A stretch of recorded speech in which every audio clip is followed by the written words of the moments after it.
আসসালামু আলাইকুম। আমাদের জীবনে এমন অনেক সময় আসে যখন আমরা ভীষণ দুশ্চিন্তা, হতাশা বা কষ্টের মধ্য দিয়ে যাই। মনে হয় চারপাশ থেকে সব পথ বন্ধ হয়ে আসছে।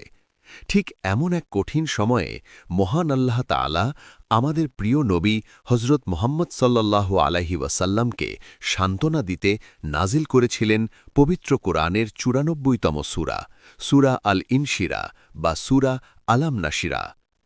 আজ আমরা এই সূরার গভীর অর্থ, এর নাজিলের প্রেক্ষাপট এবং আমাদের জীবনের জন্য এর শিক্ষা নিয়ে বিস্তারিত আলোচনা করব। সূরা আল ইনশিরা পবিত্র কুরআনের ৯৪তম সূরা এবং এর আয়াত সংখ্যা ৮টি। এটি একটি মাক্কি সূরা।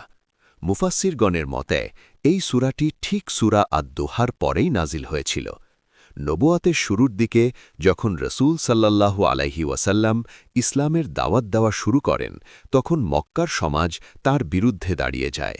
যারা তাকে আগে আল আমিন বা বিশ্বাসী বলে শ্রদ্ধা করত, তারাই তাকে গালিগালাজ আর উপহাস করতে শুরু করে।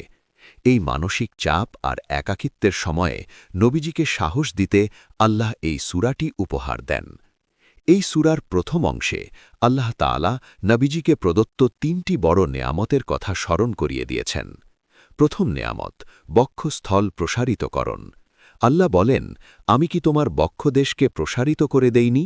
অর্থাৎ ওহির জ্ঞান এবং ধৈর্যের মাধ্যমে আল্লাহ তার অন্তরকে প্রশস্ত করে দিয়েছিলেন, যাতে তিনি বিশাল এই দায়িত্বের চাপ সইতে পারেন।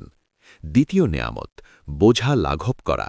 রাসূল সমাজের পঙ্কিলতা দেখে যে মানসিক ভার অনুভব করতেন, যা তার কোমর ভেঙে দিচ্ছিল, আল্লাহ সেই ভার বা দুশ্চিন্তা দূর করে দিয়েছেন।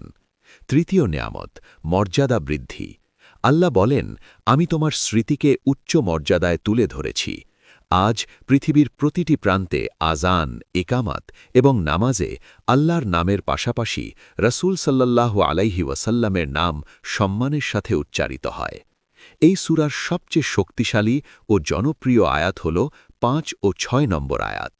আল্লাহ ২ বার জোর দিয়ে বলেছেন, নিশ্চয়ই কষ্টের সাথেই স্বস্তি আছে। খেয়াল করুন, আল্লাহ বলেননি কষ্টের পরে স্বস্তি আছে, বরং বলেছেন কষ্টের সাথেই স্বস্তি আছে। অর্থাৎ আপনার জীবনের প্রতিটি পরীক্ষার ভেতরেই আল্লাহ কোনো না কোনো সহজ পথ বা সমাধান লুকিয়ে রেখেছেন। ধৈর্য ধরলে সেই স্বস্তি ধরা দেবেই। সূরার শেষে আল্লাহ আমাদের জন্য ২টি কাজের নির্দেশ দিয়েছেন। ১. পরিশ্রম ও ইবাদত। যখনই দুনিয়াবি কাজ থেকে অবসর পাবেন, তখনই আল্লাহর ইবাদতে কঠোর পরিশ্রমে আত্মনিয়োগ করুন। অলস বসে থাকা মুমিনের কাজ নয়। ২. রবের প্রতি মনোনিবেশ। জীবনের প্রতিটি চাওয়া পাওয়ার জন্য কেবল আপনার রবের প্রতি গভীরভাবে মনোনিবেশ করুন। সূরা আল ইনশিরা আমাদের শেখায় যে রাত যত গভীর হয়, ভোরের আলো তত নিকটে আসে। আপনি যদি আজ কোনো কষ্টে থাকেন, তবে বিশ্বাস রাখুন, আল্লাহ আপনার বুকও প্রশান্ত করে দেবেন এবং আপনার কষ্টের সাথী হিসেবে স্বস্তি দান করবেন। ভিডিওটি ভালো লাগলে শেয়ার করুন, যাতে অন্যরাও এই সান্ত্বনার বার্তা পায়।